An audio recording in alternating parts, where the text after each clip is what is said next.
En aquel tiempo Jesús se apareció a los 11 y les dijo: «Id al mundo entero y proclamad el Evangelio a toda la creación. El que crea y sea bautizado se salvará. El que no crea será condenado. A los que crean les acompañarán estos signos: echarán demonios en mi nombre, hablarán lenguas nuevas, cogerán serpientes en sus manos, y si beben un veneno mortal no les hará daño. Impondrán las manos a los enfermos y quedarán sanos». Palabra del Señor. Gloria a ti, Señor Jesús. Hoy celebramos una gran fiesta, la de la conversión del apóstol San Pablo. Aquel día en el que cayó del caballo cuando iba camino de la ciudad de Damasco para seguir la persecución contra los cristianos que él mismo había ya iniciado junto con los fariseos en Jerusalén. Se destacaba por su fogosidad, por su fanatismo, pero por una fogosidad y un fanatismo que le llevaba a hacer el mal, porque ni siquiera respetaba que otras personas pudieran creer, pensar distinto de él. Había sido alumno de un rabino fariseo famoso, Gamaliel, que había intercedido a favor de los cristianos y que había hablado en el Sanedrín diciendo y pidiendo a sus compañeros fariseos que no les persiguieran. Y sin embargo, él, a pesar de haber sido alumno del Gamaliel justo y prudente, se había enrolado en la más cruel persecución. Para él no había ningún problema en derramar sangre, además mediante la tortura. ¿Qué hizo a este perseguidor cruel cambiar? ¿Qué ocurrió? Lo que sucedió fue precisamente en aquel camino de Damasco que se encontró con Cristo vivo, con Cristo resucitado. Él sabía que Cristo había muerto. Él consideraba a Cristo un blasfemo. Él consideraba a Cristo como lo peor que puede ser uno que cree en Dios, en el Dios judío, en Yahvé. Porque se había hecho igual a Dios y por eso había sido, según él, justamente condenado a muerte, torturado y asesinado. Pero si resultaba que después de muerto había resucitado de verdad, como decían los cristianos, si había resucitado, entonces es que en realidad tenía razón. Si había resucitado, en realidad era lo que decía ser aquello que constituía una blasfemia, aquello que había causado su sentencia de muerte. Si había resucitado, entonces es que de verdad era Dios. Cuando oye a Jesús, cuando cae del caballo en aquel camino de Damasco, cuando la luz le deja ciego, la luz, porque él que vivía en la oscuridad tenía que darse cuenta de que estaba en la oscuridad para poder volver a ver.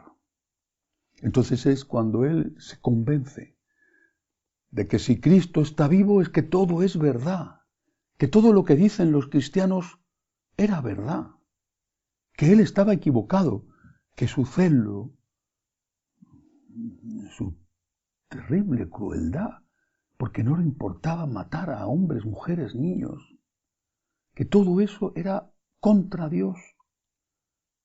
Avergonzado, dándose cuenta del pecado, del error gravísimo que estaba cometiendo, aun creyendo dar gloria a Dios con ello, avergonzado, emprende un camino de conversión que le va a llevar, después de un tiempo de purificación en el desierto de Arabia, le va a llevar a convertirse, es decir, a cambiar de perseguidor a difusor de la fe, de ser el gran enemigo a ser el gran apóstol, de recorrer sin miedo al cansancio kilómetros y kilómetros a caballo para matar a alguien, a recorrer muchísimos más kilómetros por tierra, por barco, para poder difundir la verdad de Cristo, la verdad que es Cristo.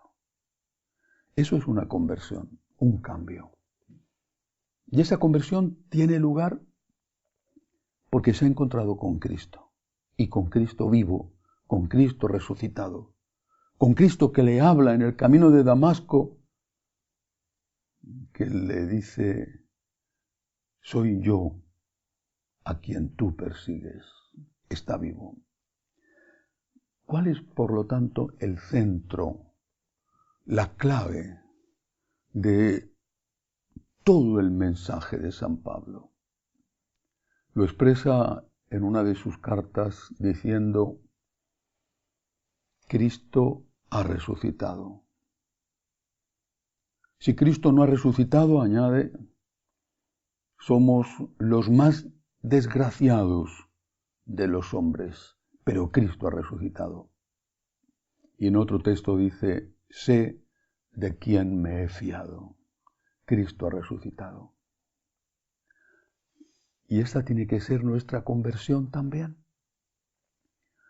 Convertirnos, volver, no como San Pablo del crimen, de la persecución contra los cristianos, sino volver a la fe primitiva, a la fe primera, a la fe auténtica que quizá un día tuvimos, o que tuvieron nuestros mayores, que algunos ya no han tenido nunca, de que hay vida eterna. Y sabemos que hay vida eterna porque Cristo ha resucitado, porque le han tocado, porque le han visto y porque han pagado el precio de la sangre de su propio martirio para decir: hemos visto al Señor, ha resucitado. Tenemos que convertirnos de nuevo, una y otra vez, a la fe de la resurrección.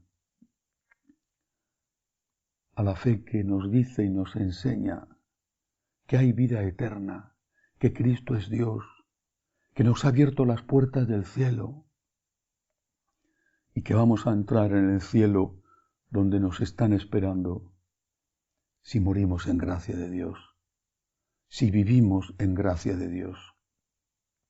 Si morimos con Él, resucitaremos con Él. Que nuestra vida sea una conversión permanente a la fe en la resurrección. Porque eso nos da la verdadera medida de las cosas. ¿Importa tanto de verdad tener dinero? Sí, lo dice San Pablo también. Teniendo lo necesario para vivir ya tengo bastante. Todo lo demás de verdad importa tanto. ¿Importa tanto de verdad que te aplaudan? ¿De qué le sirve a un hombre cuando muere que en su ciudad le dediquen una plaza o una calle? ¿De qué le sirve a ese hombre que le hagan una estatua, un monumento? ¿De qué le sirve que su nombre esté inscrito en los libros de historia? ¿De qué le sirve si ha sido un famoso escritor, que sus obras estén en todas las bibliotecas traducidas a multitud de idiomas? ¿De qué le sirve? De nada. ¿A él? De nada. Porque él tiene que dar cuentas ante Dios de lo que es. Es en esto en lo que tenemos que meditar. Y es a esta fe a la que tenemos que convertirnos. dejar de buscar las glorias del mundo para buscar la gloria de Dios. Poner en el encuentro con Dios diario, aquí en la tierra, en la Eucaristía, en la oración, poner ahí nuestro mayor anhelo y hacer todo lo posible para que cuando llegue la hora de nuestra muerte estemos con ese Dios en el que creemos y alcamamos para siempre en el cielo. Y así sea.